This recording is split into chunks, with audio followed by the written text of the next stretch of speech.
Assalamualaikum warahmatullahi wabarakatuh. Perkenalkan, nama saya Muhammad Diva Abdillah dari semester 2A. Di sini saya akan mereview pertemuan keempat dari mata kuliah hukum pidana yang didosen oleh Profesor Dr. Haji Heni dari SMH dan diasisteni oleh Dr. Rendi Aridayani SMH, yaitu tentang hubungan sebab akibat atau kasualitas atau kasualiteli.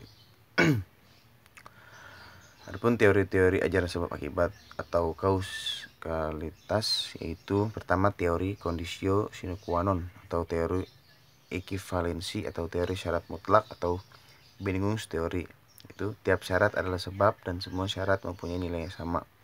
Karena apabila suatu syarat tidak ada maka akibatnya akan lain. Yang kedua teori individualisasi, yaitu mengadakan perbatasan antara syarat dengan sebab secara pandangan khusus atau mengindividualisasi, yaitu secara konkret mengenai perkara tertentu saja dengan mengambil pendapat sesudah kejadian atau post factum atau in concreto.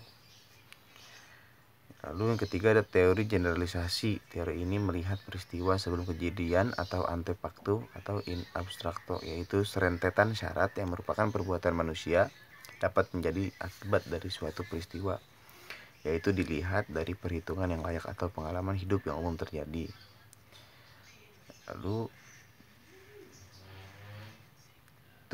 yang terakhir adalah teori kausalitas dalam hal tidak berbuat.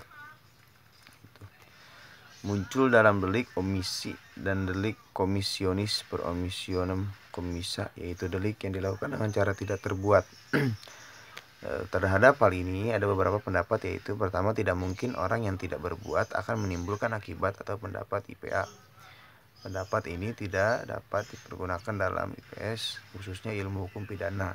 Yang kedua, ukuran dari sebab adalah perbuatan yang paling positif yang dilakukan oleh pelaku. Sebab adalah sesuatu yang dilakukan, jadi teori ini juga tidak dapat diterima dalam hukum pidana karena bukan yang paling positif yang menjadi ukuran, melainkan yang ada hubungannya antara sebab dengan akibat.